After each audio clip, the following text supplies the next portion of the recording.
আজ ৫/৩/২০২৫ মার্চ মাসের ৫ তারিখ হয়ে গেল। আমাদের পাম্প চুরিও ৩ দিন হয়ে গেছে। এর মধ্যে খবর হয়েছে ২ জন অ্যারেস্ট হয়েছে। কিন্তু আমাদের পাম্প উদ্ধার হয়নি। ৫ তারিখ যেটা হচ্ছে সেন্টারিং এর কাজ শুরু হয়েছে সকাল থেকে বেশ অনেকটাই। আমি এখন দুপুরবেলা এসেছিলাম যে কি হচ্ছে না হচ্ছে, কে কি করছে না করছে সেটা দেখতে। এসে দেখলাম ব্যালকনির কাজটা শুরু হয়েছে। সেন্টারিং এর জন্য সিঁড়ির যে সেন্টারিংটা সেটা শুরু হয়েছে। এইদিকে ২ জন সেন্টারিং মিস্ত্রি এইসব করছে, মাপঝোপ করে কোনটা কি বেরোবে না করবে সেভাবে এগোচ্ছে। আর এইদিকে একজন রাজমিস্ত্রি গ্যারেজের এই সাইডের দেওয়ালটা গাঁথার জন্য শুরু হলো তার কাজ। আমি যখন এলাম তখন জাস্ট একটা ইঁট পড়েছে আর তখনই আমি এসেছি। আমি এসে জিজ্ঞাসা করলাম যে, "রাজমিস্ত্রি সকাল থেকে কি একটা ইঁটই গেঁথেছে?" বলল, "না, আমি তো একটু ওই বালি পড়েছিল, ওরা বালিগুলো তুলছিল, আমিও একটু তুলে দিচ্ছিলাম।"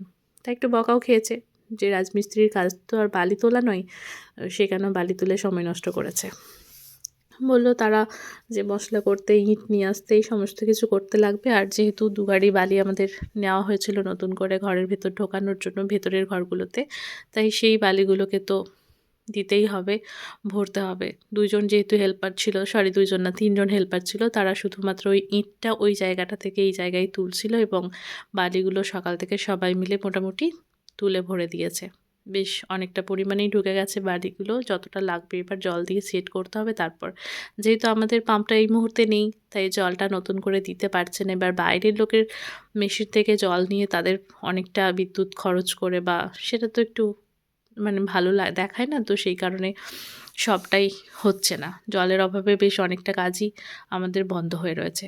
আজকে পাম্প বসানোর কাজ ছিল, মানে কথা ছিল, কিন্তু যেহেতু মিস্ত্রিরা আসতে ওদের দেরি করবে বলেছিল, তাই আর এই মুহূর্তে ঠিক হয়েছে যে আজকে নয়, আগামীকালকে পাম্পটা বসানো হবে। আশা করা যায় সবকিছু ঠিক থাকলে ৬ তারিখ আমরা পাম্পটা বসিয়ে দিতে পারবো। যেহেতু প্লাস্টার হচ্ছে তাই নিচেটাতে বস্তাগুলো বিছিয়ে নেওয়া হচ্ছে যাতে বস্তার উপর মশলাগুলো পড়ে, যেভাবে হয় আর কি সেভাবেই। কারণ অনেকটা পরিমাণে মশলা নিচের দিকে পড়ে যায়। প্রায় ১-১.৫ কড়াই হয়ে যায় শেষ দিকে যখন কুড়িয়ে বাড়িয়ে ভরে। এখন এভাবেই আমাদের এই দিকের গাঁথনিটা এরা করতে থাকুক। অন্যদিকে তারা কি করছে আমি একটু দেখে নেব। এবার ইঁটগুলোকে ওখান থেকে নিয়ে আসার জন্য আমরা পুরো ২ টো মিস্ত্রি নিয়েছিলাম, হেল্পার নিয়েছিলাম, মিস্ত্রি নয়। তো যেহেতু বালিটাও এসেছিল, বালিটাও তুলতে হবে, তাই অনেকটা ইঁটই আর বেশি আসছে না। আর যেহেতু ইঁটগুলো এখন রাখার জায়গাও নেই, কারণ এই ঘরটা ছাড়া বাকি আর কোনো জায়গা আমাদের ঢালাই হয়নি।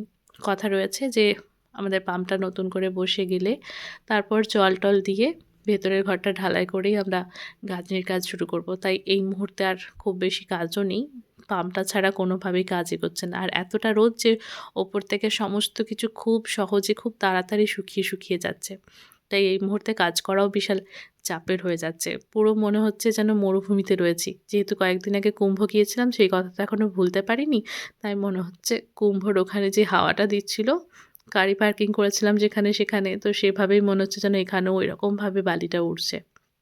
জল ছাড়া যে কী অবস্থা আমাদের সাইডের তা আর কথায় প্রকাশ করে আমি বোঝাতে পারছি না। এদিকে মশলা করছে, মশলা করার সাথে, সাথে চটচড় করে টেনে যাচ্ছে। জল দিয়ে, দিয়ে মিস্ত্রি বলছে, "আর মগে করে জল দিয়ে কাজ নেই, বালতি ভর্তি করে জল ঢেলেই দাও।" ওভাবেই কাজ হচ্ছে আরকি। মশলাটা এইদিকে মাখানো হচ্ছে, একজন মশলা মাখাচ্ছে, একজন বালি তুলছে, একজন ইট নিয়ে আসছে। এভাবেই মোটামুটি বেশি লোকজন থাকলে যেটা হয় আরকি। তো সেভাবেই কাজ হচ্ছিল। আজকে আমাদের মোটামুটি ৫ জন ৭ জন মতো কাজ করছিল। সবাই ভালোভাবেই চলছে। যেহেতু বেশি লোকজন থাকে তো বেশি কাজের সাইডে একটু বেশি মজাই হয়। তবে হ্যাঁ, বেশি লোকজন থাকলে কাজের ফাঁকিটাও বেশি, বেশি হয়। এদিকে পাম্পটা আমাদের কীরকম অবস্থায় রয়েছে দেখুন। এখনো পর্যন্ত খুব বেশি কাজ এগোতে পারিনি। যতটুকু এগোনোর কথা ছিল সেটাও মার খাচ্ছে শুধুমাত্র পাম্পটার জন্য। এভাবে কেন যে পাম্পটা চুরি হয়ে গেল সেটাই তো বুঝে উঠতে পারলাম না। এইদিকে যতটা ইঁট হচ্ছে নিয়ে এসে এভাবে গাঁথনির মতো করে সাজিয়ে, সাজিয়ে রাখা হচ্ছে যাতে ইঁটগুলো নিতে খুব সুবিধে হয় সেই জন্য। এই যে আমাদের সিঁড়িটা হবে, সিঁড়ির জন্য সেন্টারিং এর কাজ শুরু হয়ে গেছে। এইদিকে পাটাগুলো লাগিয়ে দেওয়া হয়েছে।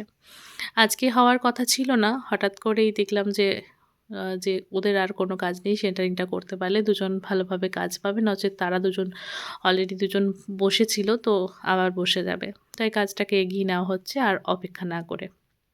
এই গাঁথনিটা ২ দিন আগেই হয়েছে। যেদিন চুরি হয়েছে সেই দিনই আমাদের এই গাঁথনিটা হচ্ছিল আরকি, হওয়ার কথা ছিল।